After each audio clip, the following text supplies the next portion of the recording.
ॐ सहना भवतु सहनौ भुनक्तु सह वीर्यं करवावहै तेजस्विनावधीतमस्तु मा विद्विषावहै। ओम शांति शांति शांति। महाभारत के भीष्म पर्व के अंतर्गत श्रीमद् भगवद गीता का वाचन चल रहा है। प्रचलित 700 श्लोक की गीता में यह दूसरा अध्याय है और आज का प्रसंग है स्थित प्रज्ञ योगी का। स्थित प्रज्ञ किसे कहते हैं, समाधि किसकी लगती है, स्थित प्रज्ञ के क्या लक्षण होते हैं, इन विषयों पर चर्चा करेंगे। लेकिन पहले पिछले प्रसंग में देखते हैं कि कौन व्यक्ति है जो अनामय पद को प्राप्त करता है, दुख रहित अवस्था को प्राप्त करता है, दीनता से दूर हो जाता है। तो कहा कि जिसने कर्मजम फलम त्यक्त्वा, जिसने कर्मों से उत्पन्न होने वाले क्या है जो फल हैं, उन फलों की जो भाव हैं, इच्छाएं हैं, जिसने उसको त्याग दिया है और जो बुद्धि युक्त हो चुका है, जो मनीषी हो चुका है, वो व्यक्ति जो है अनामय पद को प्राप्त कर लेता है, दुख रहित अवस्था को प्राप्त कर लेता है। श्लोक संख्या 50 से आगे जो सब चर्चा चलेगी वो स्थित प्रज्ञ योगी के लिए चलेगी कि समाधिस्थ व्यक्ति किस प्रकार का होता है। आज का श्लोक है यदा ते मोह कलिलम बुद्धिर्व्यतितरिष्यति तदा गंतासि निर्वेदम श्रोतव्यस्य श्रुतस्य च। यदा ते मोह कलिलम, तो देखिए इसमें भी आप यदा और तदा को देखेंगे। यदा और तदा यानी जब और तब। तो कुछ कंडीशन दी है। कंडीशन दी है कि यदा ते मोह कलिलम, तो यदा ते जिस काल में, जिस समय, जिस सिचुएशन में, जिस परिस्थिति में, जिस अवस्था में, ते मोह कलिलम, ते यानी तेरी, मोह कलिलम, मोह रूपी दलदल। कलिल मोह तो स्पष्ट है और कलिल कहते हैं दलदल को। तो जब तेरी बुद्धि मोह रूपी दलदल को पार कर जाएगी। इसी श्लोक का भाष्य हिंदी भाषा में कविता के रूप में आदरणीय रविंद्र जैन जी ने किया था। मोह से विमोहित जब बुद्धि तेरी भली भांति, मोह रूपी दलदल को पार कर जाएगी। लोक से परलोक से संबंधित भोगों के प्रति जब तेरे मन में विरक्ति भर जाएगी, वासना की वासना रहेगी तेरे पास तनिक, मन स्थिर हो जाएगा कामना मर जाएगी। हे अर्जुन, मन के स्थिर होने से आत्मा परमात्मा रूपी सागर में उतर जाएगी, परमात्मा रूपी सागर में उतर जाएगी। बहुत अच्छे तरीके से उन्होंने इसको कहा। तो कहा यदा ते मोह कलिलम, जब तेरी बुद्धि मोह रूपी दलदल को पार कर जाएगी। दलदल क्या है? देखो, एक तो होता है दरिया। तो दरिया को पार करना सरल होता है, लेकिन दलदल को पार करना बहुत कठिन होता है। दरिया यानी समुद्र।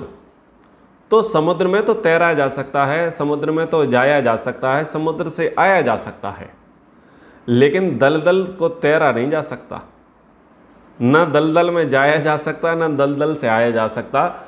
वो तो दिखता नहीं है कि है।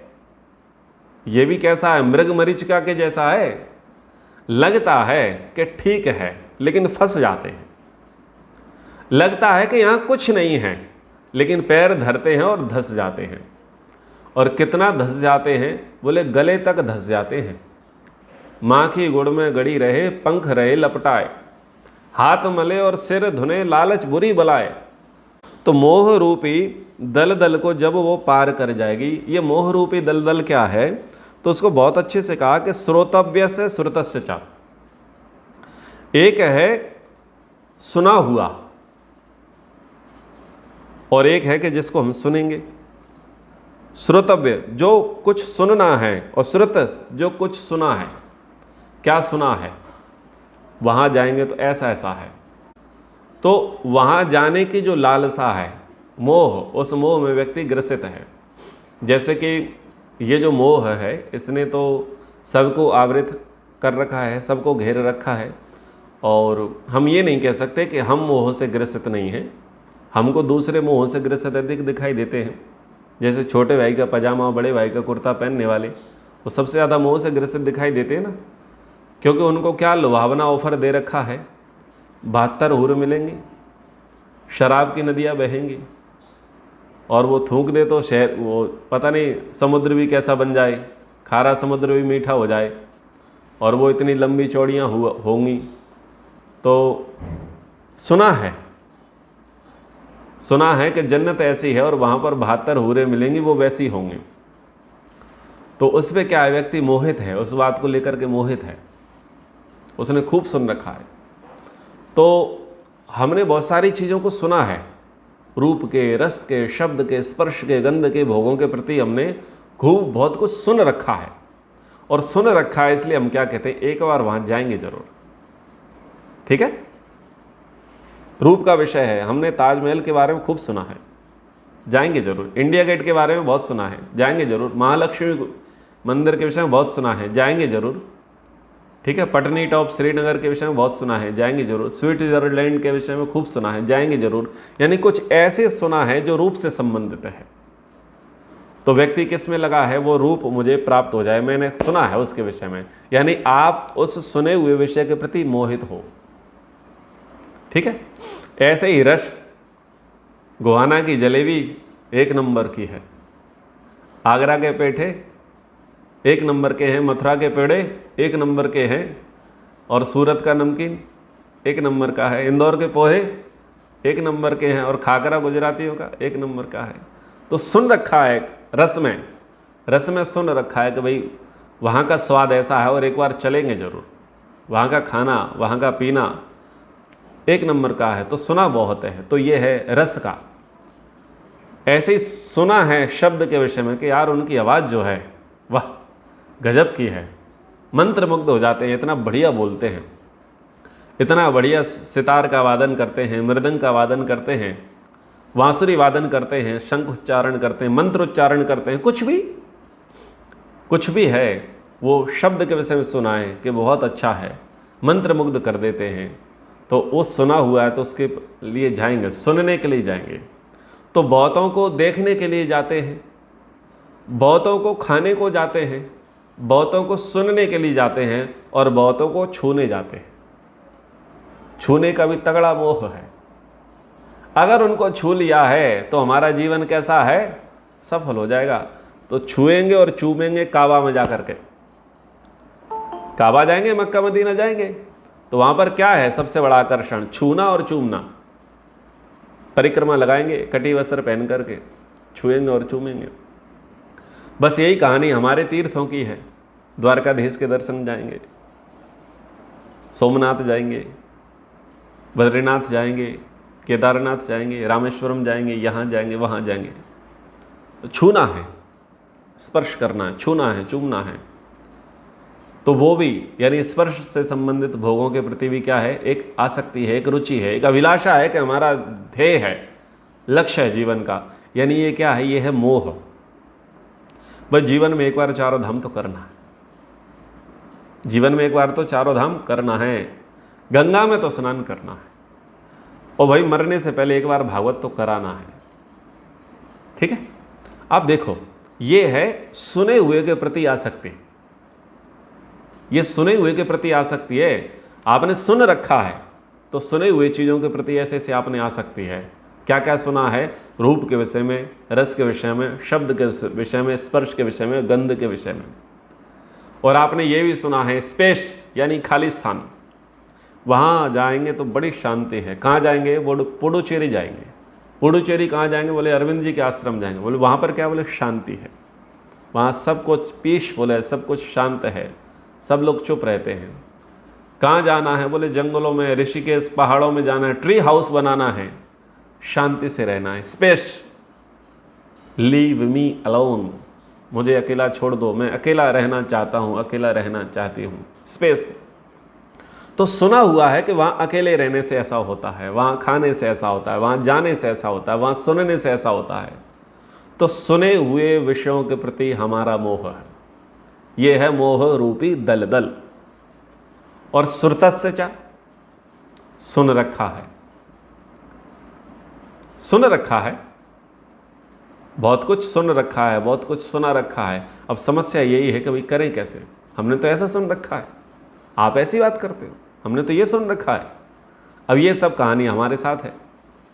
आप जब भी किसी से ये कहते हो कि भगवान कामना पूर्ण करता है, भगवान पाप माफ करता है, वहाँ जाकर के मन्नत पूरी होती है, ईश्वर ऐसा नहीं ऐसा है, आत्मा ऐसी नहीं ऐसा है, संसार ऐसा नहीं ऐसा है, बोले तुम कैसे हो, तुम कुछ और कहते हो, हमने तो ऐसा सुन रखा है।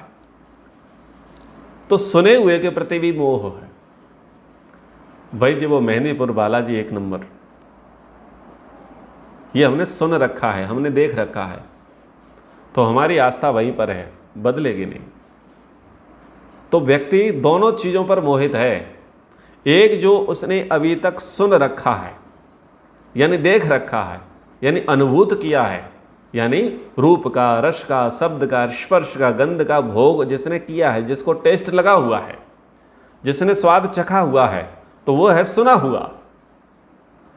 और एक सुना जाएगा, यानी आगे की स्थिति है, वहां की स्थिति, यानी एक ऐसी है जो भोग चुके हैं। ठीक है, श्रोतव्य श्रुतस्य चा, एक ऐसी चीज है जिसको भोग चुके हैं, और एक ऐसी चीज है जिसे भोगना बाकी है।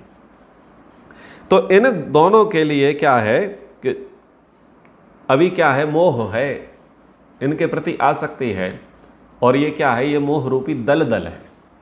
तो कह रहे हैं कि यदा ते मोह कलिलम बुद्धिर व्यतितरिष्यति, भली भांति बुद्धि तेरी पार कर जाएगी। भली भांति, भली भांति, ठीक प्रकार से, उचित प्रकार से, यानी जो सुन चुके थे वो और जो सुनना बाकी था वो, यानी जो रूप रस शब्द स्पर्श गंध का भोग चुके थे वो और जो भोगना बाकी था वो, उन दोनों के प्रति जो मोह आसक्ति थी, उस मोह आसक्ति से को तुम अपनी बुद्धि से भली भांति विधिवत छुरस्य धारा, भली भांति यानी थोड़े से भी कण ना रह जाएं, थोड़ा सा भी रोग ना रह जाए, थोड़ा सा भी इन्फेक्शन ना रह जाए, थोड़ा सा भी वायरस बैक्टीरिया ना रह जाए, थोड़े से भी संस्कार ना रह जाए, भली भांति पार कर जाएगी। भली भांति बुद्धि व्यतितरिष्यति, केवल तर नहीं रही है, बोले नैया पार लग गई, ऐसे तैसे नैया पार लग गई। तो ऐसे तैसे नैया पार नहीं है, ऐसे तैसे तो नैया पार बहुतों की हो जाती है, लेकिन भली भांति, भली भांति यानी सकुशल, भली भांति यानी सकुशल। क्या कुशलता पूर्वक आप वापस आ गए?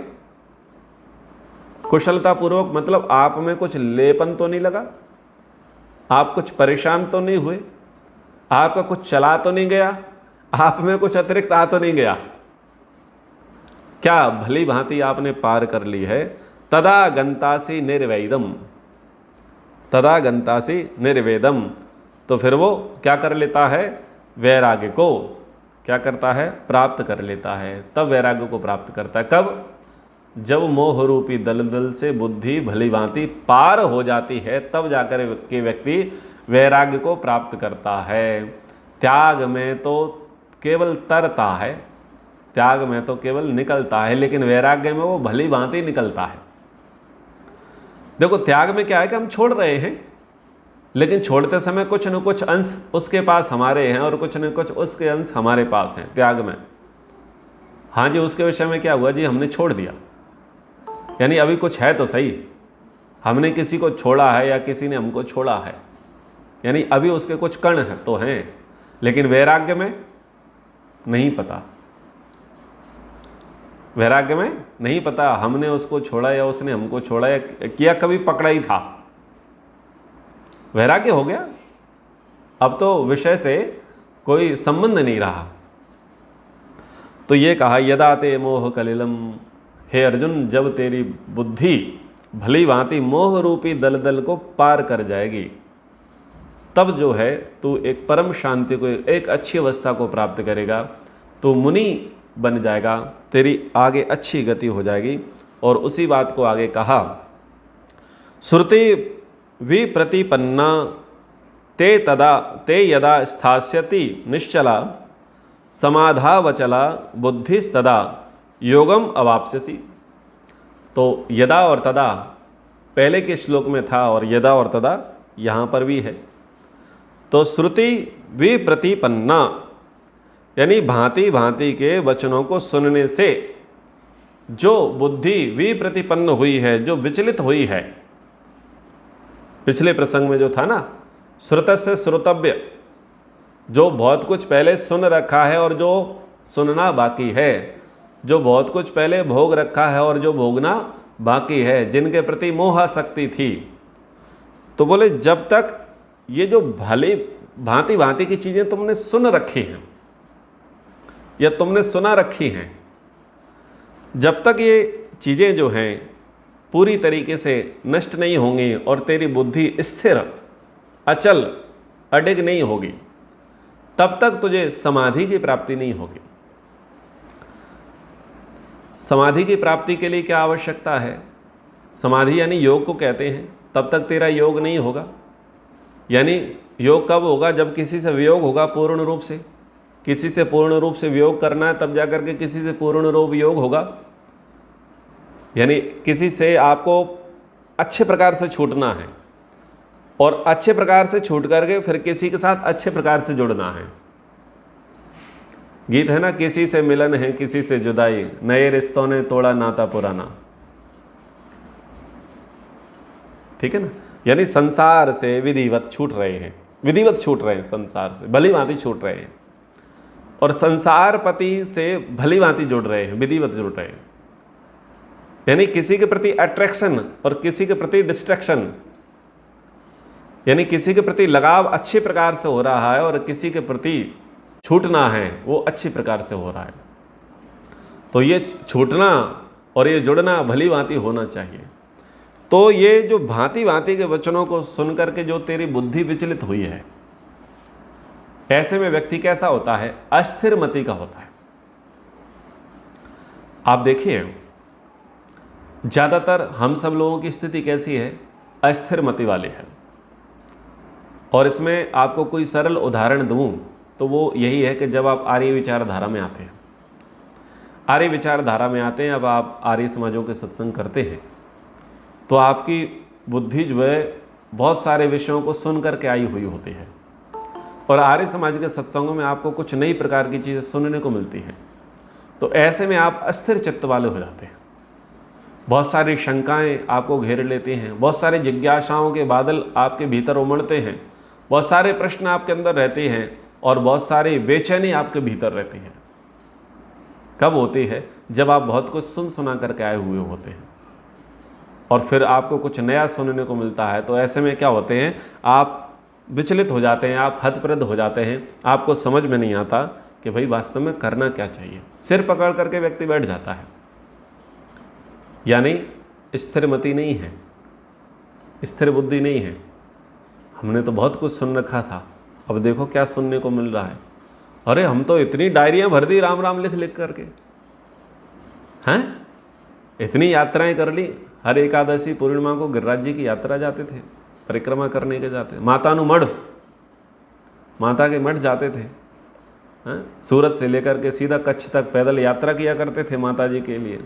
हमारी उमिया माता और ये माता और वो माता, फिर वहाँ जा रहे थे कामाख्या पर, फिर वैष्णो देवी जा रहे थे, अलग अलग जगह पर जा रहे थे और ऐसे से मन्नत मांगे बैठे थे। और हमने तो इतने व्रत कर लिए, इतना उपवास रह लिया।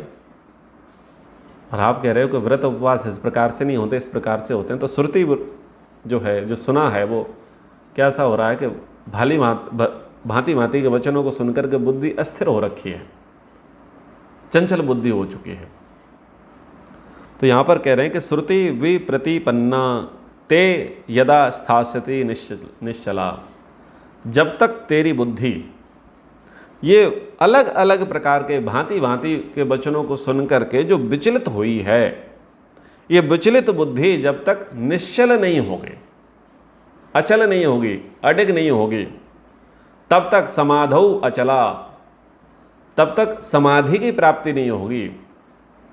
समाधि आपके लिए अचल नहीं होगी, समाधि में स्थिरता नहीं आएगी। क्या कह रहे हैं? बुद्धि को स्थिर करो, समाधि स्थिर हो जाएगी। मन को एकाग्र करो, समाधि स्थिर हो जाएगी। और मन और बुद्धि के एकाग्र करने का क्या तरीका बताया कृष्ण जी ने? 2 तरीके बताए। एक है आपका करना, और दूसरा है करने के प्रति जो आ रहा है। 2 चीजें बताई उन्होंने कि आप कर्म कैसा करो। बोले कर्म करो निष्काम भावना से। और फिर क्या कहा कि कुछ चीजें हैं जो प्राप्ति होंगी। आप जो भी एक्शन करोगे, एक्शन का कुछ ना कुछ रिएक्शन होगा। जो भी आप कर्म करोगे, उस कर्म के बदले कुछ ना कुछ आएगा। वो कैसा हो सकता है? वो सुख भी हो सकता है, वो दुख भी हो सकता है, वो लाभ भी हो सकता है, वो हानि भी हो सकती है, वो जय भी हो सकती है, वो पराजय भी हो सकती है। तो जब वो आएगा, जब वो आए तो आप उसमें सम रहो। यानी ना तो सुख से प्रभावित होगे, ना दुख से, ना हानि से, ना लाभ से, ना जय से, ना पराजय से, ना हर्ष, ना शोक से।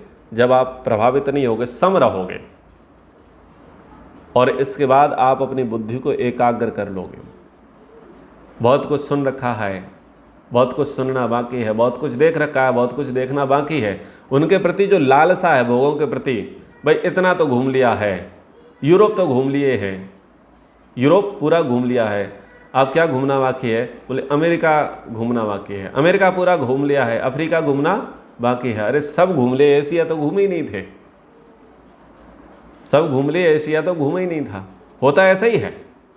जितने भी वो भ्रमण करने वाले लोग हैं, वो पहले दूर भागते हैं और पड़ोस में सबसे आखिरी में आते हैं। लोग अपना शहर ढंग से नहीं देख पाते, लेकिन पड़ोसी शहर पहले पूरा देख लेते हैं। ठीक है ना? ये ऐसा होता है। अपना राज्य तो ढंग से नहीं देखते, लेकिन पड़ोसी राज्य को पहले देख लेते हैं। अपना राज्य तो बोले कोई बात नहीं है, देख लेंगे जब कभी देखना होगा। तो एशिया तो देखना बाकी रह गया था, एशियन कंट्री तो रह गई थी। तो जब आपकी बुद्धि निश्चल हो जाएगी, अचल हो जाएगी, तो फिर क्या हो जाएगा? आपको समाधि की प्राप्ति हो जाएगी। बुद्धि तदा योगम अवाप्स्यसि, तब जाकर के तेरी बुद्धि योग युक्त हो जाएगी, तो समाधि को प्राप्त कर लेगा। जब ये बातें कृष्ण जी ने कही, बड़ी मोटी मोटी बातें कही, तो अर्जुन को हर्ष हुआ। भाई आप किसके विषय में बात कर रहे हैं? मतलब ऐसा व्यक्ति है कौन जिसके विषय में ऐसी बात कर रहे हैं, जो सुख दुख में सम रहे, लाभ हानि में सम रहे, जय पराजय में सम रहे, विषयों पर मोहित ना हो, फलासक्ति के प्रति मोहित ना हो, और असंग भाव से कर्मों को करता रहे और पूरे उत्साह के साथ करे, ईश्वर प्रणिधान पूर्वक काम करे। तो ऐसे लोग जो होते हैं वो कैसे दिखते हैं, क्या बोलते हैं, क्या खाते हैं? वो पता तो होना चाहिए कैसे दिखते हैं, किस ग्रह पर पाए जाते हैं ऐसे लोग, क्योंकि हम तो ऐसे नहीं हैं, हमारे आसपास तो लोग ऐसे नहीं हैं। तो ये सहसा लोगों के भीतर प्रश्न खड़ा होता है। ठीक है, आपने गृहस्थ के विषय में खूब सुना है, लेकिन अगर कोई आपके आगे वानप्रस्थ जीवन के विषय में उपदेश करे, और वानप्रस्थियों का जीवन ऐसा होता है, सन्यासियों का जीवन ऐसा होता है, तो सुन करके आपके अंदर एक उत्साह आएगा, आपके अंदर एक क्यूरियोसिटी आएगी। बोले जानू तो सही कैसे लोग होते हैं, कहाँ मिलेंगे, कहाँ दिखाई देंगे? तो अर्जुन पूछता है, स्थित प्रज्ञस्य का भाषा समाधिस्थस्य केशव स्थितधि किम प्रभाषेत किमासीत व्रजेत किम। हे केशव, मुझे एक बात बताओ, ये जो स्थित प्रज्ञ हैं, यानी जिनकी बुद्धि स्थिर हो गई, किसमें स्थिर हो गई? जिन्होंने अपने आप को मोह रूपी दलदल से पार कर लिया है, जिन्होंने समाधि की अवस्था को प्राप्त कर लिया है, जो योगम अवाप्स्यसि हो गए हैं, योग को जिन्होंने प्राप्त कर लिया है, तो उसमें जो स्थित प्रज्ञ हैं, वो स्थित प्रज्ञ पुरुष कैसा होता है, स्थित प्रज्ञ व्यक्ति की बुद्धि कैसे होती है, स्थित प्रज्ञ व्यक्ति बोलता कैसे है, स्थित प्रज्ञ व्यक्ति चलता कैसे है, स्थित प्रज्ञ व्यक्ति देखता कैसे है, थोड़ा हम इसके विषय में जानना चाहते हैं। तो स्थित प्रज्ञों के अवलक्षण लिख रहे हैं, बहुत अच्छे प्रसंग है। प्रजहाति यदा कामन सर्वान पार्थ मनोगतान आत्मन्येवात्मना तुष्टा स्थित प्रज्ञस् तद उच्यते। कह रहे हैं कि प्रजहाति यदा कामन, तो यहाँ पर भी यदा और तदा चल रही है। यदा यानी जब, तदा यानी तब। तो प्रजहाति यदा कामन, कि जब ये जिस काल में, जिस अवस्था में, जिस परिस्थिति में, ये कौन, जो समत्व योगी है, जो योगः कर्मसु कौशलम है, जो धीर मुनि उच्यते, जिसको धीर कहा है, जो मनीषी है, जो स्थित प्रज्ञ है, ये जब प्रजहाति यदा कामान, जब सब कामनाओं को क्या करता है, छोड़ देता है, सब कामनाओं को छोड़ देता है, और सर्वान पार्थ मनोगतान, और सर्वान सभी मनोगतान, मन में गति करने वाली, मन में रमण करने वाली, मन में घूमने वाली, मन में चलने वाली मनवांछित कामनाएं, मनोकामनाएं हैं, उनको जब व्यक्ति छोड़ देता है, तदा आत्मन्ने व आत्मना तुष्टः, तब वो अपने आप से क्या हो जाता है, संतुष्ट हो जाता है, प्रसन्न हो जाता है। बोले उसी को स्थित धी मुनि उच्यते, उसी को स्थित प्रज्ञ कहते हैं, उसी को मुनि कहते हैं। किसे कह रहे हैं, प्रजहाति यदा कामान, जिसने सब कामनाओं को छोड़ दिया है, सर्वान मनोगतान, मन में गति करने वाली सभी इच्छाओं को जिसने छोड़ दिया है, जो स्वयं से स्वयं में संतुष्ट है। अब कठिन बात कह रहे हैं भाई, सब कामनाओं को कैसे छोड़ दें, कामनाओं के कैसे छोड़ दें। तो इच्छाएं हैं चीज़ों को लेकर के, रूप के, रस के, शब्द के, स्पर्श के, गंध के विषयों को लेकर के इच्छाएं हैं, कामनाएं हैं, और मन में बहुत सारी अभिलाषाएं बहुत गति करती हैं। आंख बंद करो तो इतनी सारी योजनाएं आएंगी, इतने सारे प्लानिंग आएंगे कि पूछो मत, और इतने सारे आइडियाज़ रहते हैं। और इसका सबसे बड़ा लक्षण यह है कि हर कोई यहाँ पर बहुत अच्छा एडवाइज़र है, बहुत अच्छा सलाहकार है। आप भारत में या दुनिया में कहीं पर भी घूमो, दुनिया में मत घूमो, भारत में ही घूम लो, और भारत में किसी व्यक्ति से सलाह मांगो तो आपको सलाह देगा। ये मनोगतान के लक्षण है, क्योंकि उसमें कुछ ना कुछ चल ही रहा है, उसके मन में कुछ ना कुछ वेग चल रहा है, कुछ ना कुछ गति उसके अंदर चल रही है, विचारों का उथल पुथल चल रहा है, तो वो क्या करता है, आपको सलाह दे देता है। तो मनोगतान स्थिति है। तो जब तक ये मन में चलने वाली जो गतियाँ हैं, जब तक ये कामना है, ये नहीं छोड़ेंगे, और जब तक आप खुद से संतुष्ट नहीं होंगे, तब तक आप स्थित बुद्धि वाले, स्थिर बुद्धि वाले, निश्चल बुद्धि वाले नहीं बनेंगे। यानी मुख्य बात है कि अपने आप से संतुष्ट रहना, इसका मतलब ये है कि आप दूसरों से संतुष्ट होने का छोड़ दो, कि दूसरी चीज़ें अगर मेरे अनुकूल होंगी तो मैं संतुष्ट हो जाऊंगा। ये है कामना, सर्वान कामान मनोगतान। लाइट चली गई, क्या करेंगे, उद्विग्न हो जाएंगे, परेशान हो जाएंगे। लाइट चली गई है, बैटरी डिस्चार्ज हो गई तो परेशान हो जाएंगे। मोबाइल की नेटवर्क चले गए तो परेशान हो जाएंगे।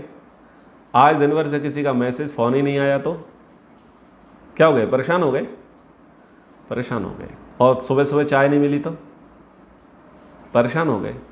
यानी हम क्या चाहते हैं कि हमें संतुष्टि किससे मिल जाए, बाहर वाले से। ये हमारी एक्सपेक्टेशन है, यही है कामान मनोगतान। हम क्या करते हैं, अपना संतोष, अपनी संतुष्टि दूसरों पर हमने निर्भर कर रखी है।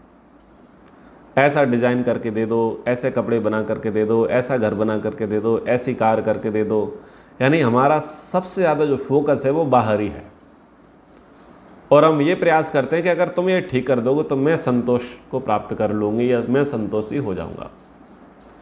मुझे एक बात बताओ, हम बाहर संतोष की अभिलाषा करते हैं, क्या बाहर से संतोष मिल सकता है? बाहर से संतुष्टि मिल सकती है?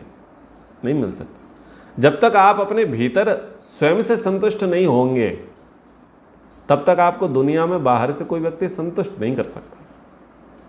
हमारी समस्या यह है कि जहां पर हमको पुरुषार्थ करना चाहिए वहां पर हम पुरुषार्थ करते नहीं हैं, गलत जगह पुरुषार्थ करते हैं, जबकि हमारा फोकस होना चाहिए कि हम क्या खुद से संतुष्ट हैं। सेटिस्फैक्शन, सेल्फ सेटिस्फैक्शन है या नहीं। लोग खुद से भी संतुष्ट नहीं हैं, इतना सारा मेकअप कराएंगे, ड्रेसिंग कराएंगे, हेयर डिज़ाइन कराएंगे, सेटिस्फैक्शन नहीं है। जिम जाएंगे, पुशअप करेंगे, स्ट्रेचिंग एक्सरसाइज करेंगे, लेकिन कहीं ना कहीं संतुष्ट नहीं है। डाइटिशियन के पास जाएंगे, डाइट फॉलो करेंगे और कहीं ना कहीं संतुष्ट नहीं है। अच्छे से कलरिंग करेंगे, ये करेंगे, वो करेंगे, लेकिन कहीं ना कहीं अपने से संतुष्ट नहीं है लोग। जो व्यक्ति स्वयं से संतुष्ट नहीं है तो क्या वो दूसरे से संतुष्ट हो जाएगा? कभी नहीं हो सकता। और ये डिप्रेशन का सबसे बड़ा कारण है, ये द्वेष का, झगड़े का सबसे बड़ा कारण है कि आप संतुष्ट रहना नहीं सीखे। संतोषाद अनुत्तमम सुख लाभः, संतोषी सदा सुखी, इसका अभिप्राय अब यहां समझने को है। हम कमाने से संतुष्ट नहीं हैं, नौकरी है, धंधा है, व्यापार है, क्या उसमें संतुष्टि है? नहीं है। परिवार के संचालन से संतुष्टि है? नहीं है। पति पत्नी से संतुष्ट है? नहीं है। पत्नी पति से संतुष्ट है? नहीं। माता पिता बच्चों से ना, बच्चे माता पिता से नहीं है। कहीं हम संतुष्टि पर है नहीं, संतोष वाला भाव हमारे भीतर दिखता नहीं है, भासता नहीं है। और कहीं ना कहीं व्यक्ति खुद से बहुत बड़ा संतोष, सबसे ज़्यादा स्वयं से रुष्ट हुआ बैठा है, बोले मेरा अभी हुआ नहीं है, मुझे सेटिस्फैक्शन मिला नहीं, मुझे अभी और कुछ करना बाकी है, और कुछ करना बाकी है। यानी कि वो उपलब्धि में प्रसन्न हो सकता था, सुखी हो सकता था, लेकिन कहीं ना कहीं उसके असंतोष ने उसके सुख को दुख में बदल दिया, उसकी शांति को उसने, उसी की शांति को उसने अशांति में बदल दिया। क्यों? वो खुद से संतुष्ट नहीं है। और जो व्यक्ति अपने से संतुष्ट नहीं है वो अपने आसपास के लोगों को असंतुष्ट जरूर रखेगा। ये बड़ी बात है। तो गीता कह रही है कि भाई पहले तुम खुद संतुष्ट रहना सीखो, खुद से असंतुष्ट मत रहो, और दूसरे आपको संतुष्ट करेंगे ये छोड़ लो कि मेरी ये कामना पूर्ण हो जाएगी तो मैं संतुष्ट हो जाऊंगा, मेरी ये इच्छा पूर्ण हो जाएगी तो मैं संतुष्ट हो जाऊंगा। एक मुनि थे, उनके साथ सायंकालीन भ्रमण था, उनको गाड़ी लेने के लिए जाने वाली थी, और अगले 3 घंटे बाद, 4 घंटे बाद उनकी ट्रेन थी। मैं भी भ्रमण कर रहा हूँ, वो भी भ्रमण कर रहे हैं, लेकिन वो असंतुष्ट हैं। क्यों असंतुष्ट हैं? बोले पहुँचना है, गाड़ी आई नहीं है। और वो कहते हैं कि भाई योगेश ये तो तुम्हारा कार्यक्रम था इसलिए मुझे ज़्यादा चिंता नहीं, लेकिन मेरा होता तो मैं आग बबूला हो जाता। मैंने क्या फ़र्क पड़ता है मेरा और तेरा, जाना है चले जाएंगे, नहीं जा पाएंगे तो कल चले जाएंगे, ऐसा क्या अटक रहा है? आप मुनि हो, वयोवृद्ध हो, तो आपको संतुष्ट रहना चाहिए, शांत रहना चाहिए, उद्विग्न नहीं होना चाहिए। तो कईयों के साथ ये चीज़ें देखते हैं। तो प्रजहाति यदा कामान सर्वान पार्थ मनोगतान, जब तक व्यक्ति इन चीज़ों को छोड़ेगा नहीं, सर्वान कामान और मनोगतान, कामनाओं को और मन में चलने वाले विचारों को जब तक वो छोड़ेगा नहीं, जब तक उसको ये लगता है कि ये मुझे संतुष्ट करेगा, ये मुझे संतुष्ट करेगा, तो उसे कोई संतुष्ट नहीं कर सकता।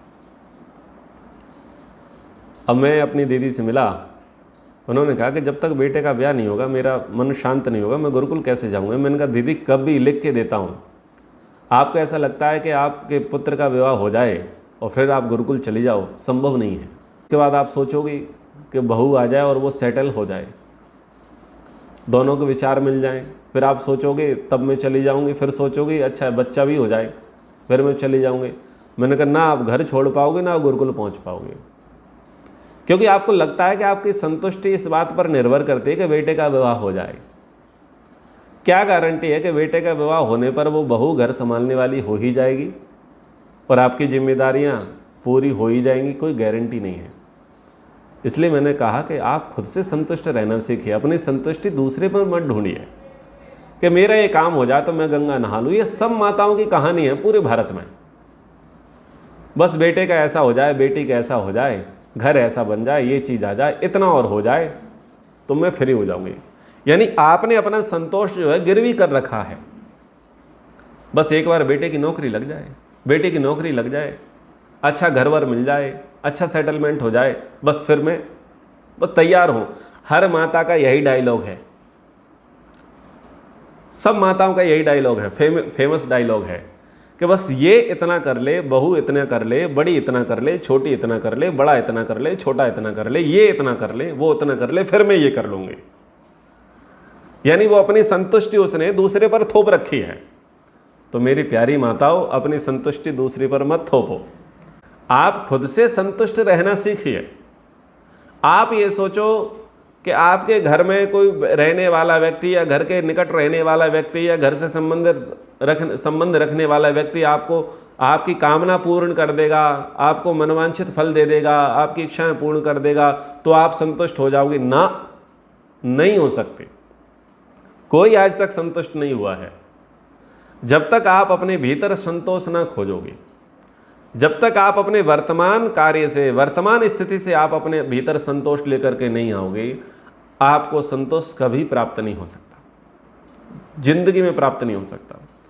तो गीता में कृष्ण जी बहुत अच्छी बात कह रहे हैं कि सर्वान कामान मनोगतान, कि यदि आपको अपने आप में संतुष्ट रहना है, स्वयं में स्थित रहना है, स्थित प्रज्ञ होना है, समाधि की प्राप्ति करनी है, भक्ति करनी है, आपको वैरागी बनना है, आपको निष्क्रिय बनना है, तो आपको पहले संतुष्ट रहना सीखना पड़ेगा। और वो संतुष्टि बाहर से नहीं आएगी, वो संतुष्टि आपके भीतर से आएगी। और उस भीतर की संतुष्टि को आपको खोजना पड़ेगा कि प्रभु कृपा से जितना मैंने अचीव कर लिया पर्याप्त है, बढ़िया है, बहुत बढ़िया है। एक अपनी कक्षा में व्यक्ति आते हैं, फाइनेंशियल क्राइसिस तगड़े हैं, कुछ 3-4 करोड़ का मामला चल रहा है। मैंने पूछा भाई कैसे हो? बोले प्रभु ने मौज कर रखी है, प्रभु ने मौज कर रखी है। तो ऐसे वचनों को सुनकर के मेरा मन गदगद हो गया। मैंने कहा ये थी बात, यही ठीक है। जबकि मैं जानता हूं अच्छे प्रकार से कि अर्थ से व्यक्ति कितना तंग है, कितना परेशान है, लेकिन मजेदार भाव, प्रभु ने मौज कर रखी है जी, और आपका आशीर्वाद है, गुरुजनों की कृपा है, दोनों समय बढ़िया रोटी मिल रही है, मस्त घर में रह रहे हैं, टेंशन फ्री हैं। एक ऐसा एटीट्यूड होना तो चाहिए कि व्यक्ति संतुष्ट है, रो नहीं रहा है। आज के दौर में आप पूछ तो लो और कैसे हो, फिर देखो उसकी कहानियां। इतना रोना रोएगा सामने वाला, इतना रोना रोएगा कि तुम भी रोंदू बन जाओगे, नेगेटिव हो जाओगे। एक बार किसी के हृदय पर हाथ धर के देख तो लो, किसी के कंधे पर हाथ धर के देख तो लो, थोड़ा सा इमोशनली पूछ तो लो, फिर देखो वो कैसे दरवाजे खोलता है और कितनी नकारात्मकता, कितना रो रो करके बताएगा वो, ये मतलब आप बहुत पॉजिटिव थे और अंत में जाकर के आप बहुत नेगेटिव हो जाते हो, आप भी दुखी हो जाते हो। क्यों? संतुष्ट नहीं है व्यक्ति, असंतुष्ट व्यक्ति है। कई लोग होते हैं जिनके पास समस्याओं की सूची होती है, समस्याओं की सूची है, आप उनके पास बैठो, आपको 50 प्रकार की समस्याएं सुना देंगे वो, और इतने तरीके से समस्याएं सुनाएंगे, उनका तगड़ा इतना औरा इतना तगड़ा होता है कि 10 समस्या तो तुम खुद की खोपड़ी पर भी लेकर के घर लौट के आते हो, इतना तगड़ा औरा है इनका। तो गीता कह रही कि सर्वान कामान मनोगतान प्रजहाति, छोड़ दो, इन कामनाओं को छोड़ो, इन मनोगतान, मन के वेगों को, मन के विचारों को, मन के भागों को छोड़ो। भाई आत्मन्येवात्मना, अपने आप से खुद संतुष्ट रहना सीखो। जिस अवस्था वाले हैं, जिस व्यवस्था वाले हैं, जिस परिस्थिति वाले हैं, अर्थ कितना है, परिवार कितना है, सामर्थ्य कितना है, शरीर कितना है, योग्यता कितनी है, खुद से उतने में संतुष्ट रहना सीखो। जब आप खुद से संतुष्ट रहना सीख जाएंगे, आपका ध्यान लग जाएगा। सबकी समस्या है ना, आचार्य जी बहुत प्रयास करते हैं, पर संध्या करते हैं, पर मन नहीं लगता। यही है, सर्वान कामान मनोगतान प्रजहाति। अरे कामनाओं को, मन में उठने वाले भावों को, विचारों को प्रजहाति, छोड़ना सीखो। खुद से संतुष्ट, सेल्फ सेटिस्फैक्शन आपके भीतर होना चाहिए। डिप्रेशन में नहीं जाओगे फिर आप। लोग डिप्रेशन में चले जाते हैं, वो लोग ये सोचते हैं कि मेरे ये काम हो जाएगा ना तभी मेरी जिंदगी ठीक चल सकती है, अदरवाइज नहीं हो सकती। कोई कहता है जी प्रॉपर्टी को लेकर के झगड़ा चल रहा है, जब तक ये झगड़ा नहीं निपटेगा हमारा जीवन में शांति नहीं आ सकती। अरे झगड़ा अलग जगह पर चल रहा है, शांति तो इधर हो सकती है ना। अगर इधर शांति होगी तो झगड़े को अच्छे से झगड़ पाओगे, झगड़े को अच्छे से झगड़ पाओगे अगर इधर शांति है तो। अगर इधर ही शांति नहीं तो झगड़े से पहले तुम लड़क जाओगे। बोले केस चल रहा है एलिमनी का, केस चल रहा है डाइवोर्स का। बोले एक बार ये काम हो जाए तो फिर कुछ लाइफ सेट हो जाए। अरे वो केस उधर चल रहा है, इधर केस क्यों चला रहे हो? वो केस कोर्ट में चल रहा है, उस केस को घर में मत चलाओ। घर अलग है, कोर्ट अलग है। वो मामला चल रहा है प्रॉपर्टी का, बोले कहाँ? बोले हम रहते हैं पानीपत में, मामला चल रहा है रोहतक में। तो रोहतक में चल रहा है, सिर्फ पानीपत में मत लाओ। मतलब हम सोच सकते हैं कि चीजें कहीं और हो रही हैं, लेकिन हमने अपने सिर पर ढो रखी हैं। अगर आप चाहते हैं कि उससे आपको बहुत दुविधा है, परेशानी है, तो पहले अपने आप को तो प्रोटेक्ट करो, अपने आप को तो सेफ रखो। हम अपने आप को जितना संतुष्ट कर पाएंगे, जितना क्योर कर पाएंगे, जितना सुरक्षित कर पाएंगे, आप उतना बढ़िया लड़ पाओगे। लेकिन पता चला एक जंग आपकी कोर्ट में चल रही, दूसरी घर में चल रही है। एक जंग आपकी पानीपत में चल रही, दूसरी जंग आपकी रोहतक में चल रही है। एक जंग आपकी बाहर चल रही, भीतर चल रही है। तो फिर मतलब क्या है? अगर सुबह उठ करके ज़्यादा काम करना है तो रात में बढ़िया सो लो। अगर रात में ढंग से नहीं सोओगे तो सुबह कैसे काम कर पाओगे? या रात्रि जागरण करना है, रात्रि में बहुत ज़्यादा काम करना है तो दिन में बढ़िया सो लो। फिर पता चला दिन में भी युद्ध चल रहा है तो रात्रि में युद्ध कैसे जीत पाओगे?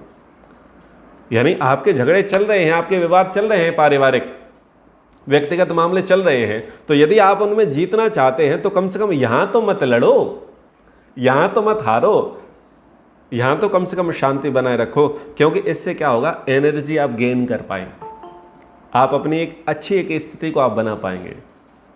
लेकिन समस्या ऐसी होती है, बुद्धि वैसी काम करती नहीं है कि हम बाहर भी लड़ रहे होते हैं, भीतर भी लड़ रहे होते हैं और यहाँ कोई नहीं है, लेकिन उसकी महक होती है, उसका धुआं होता है। आप उसके पास बैठो, वो पूरा केस बताएगा आपको, पूरा झगड़ा बताएगा। कहाँ हो रहा था? पानीपत में। बैठे कहाँ थे? रोहतक में। अरे झगड़ा पानीपत में तो पानीपत में निपटाएंगे भाई, रोहतक में तो शांति रखो, रोहतक वालों के साथ तो शांति रखो। समझ में आ रहा है ना? केस झगड़ा चल रहा है थाने में, झगड़ा चल रहा है कोर्ट में, तो उसको वहाँ निपटाएंगे। लेकिन कम से कम घर में, ऑफिस में, परिवार में तो शांति रखें। क्योंकि जितना आप अपने माइंड को फ्रेश रखोगे, बढ़िया रखोगे, आपकी हेल्थ उतनी बढ़िया रहेगी। आप डिप्रेशन में नहीं जाओगे, आप नकारात्मक विचारों से ओतप्रोत नहीं होगे और आप अच्छे प्रकार से लड़ पाओगे। पर हर जगह हमारा स्व स्वामी संबंध बन जाता है।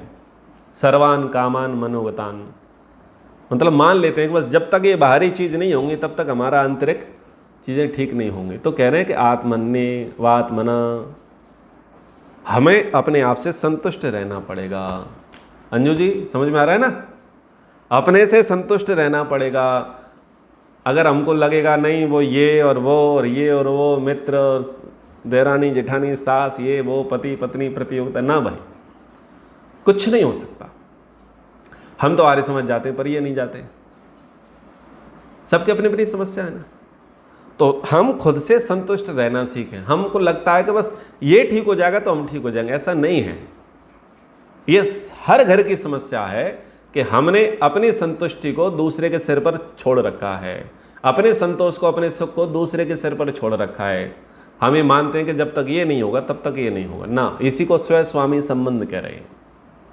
तो यदि आपको सुखी रहना है तो आपको संतुष्ट रहना पड़ेगा, सुखी रहना पड़ेगा। जैसी भी स्थिति है आपको वैसा रहना पड़ेगा, और उसके लिए अध्यात्म महा औषधि है।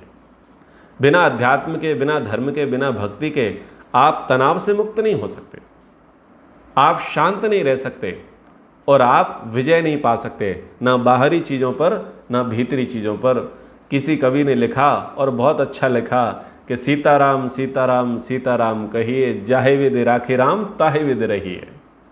कोई बात नहीं, समर्पण भाव के साथ, समर्पण बुद्धि के साथ रहो तो योगम अवाप्स्यसि, फिर योग को प्राप्त कर लेंगे। तो जो सुप्रसिद्ध श्लोक है, दुखेषु अनुद्विग्न मनः सुखेषु विगतस्पृहा वीतराग भय क्रोध स्थित धीर मुनि उच्यते। इस श्लोक को कल पढ़ेंगे, कल चर्चा करेंगे। अभी इन पर चर्चा हो गई है, कक्षा का बहुत समय हो गया है, अब विराम की ओर चलते हैं।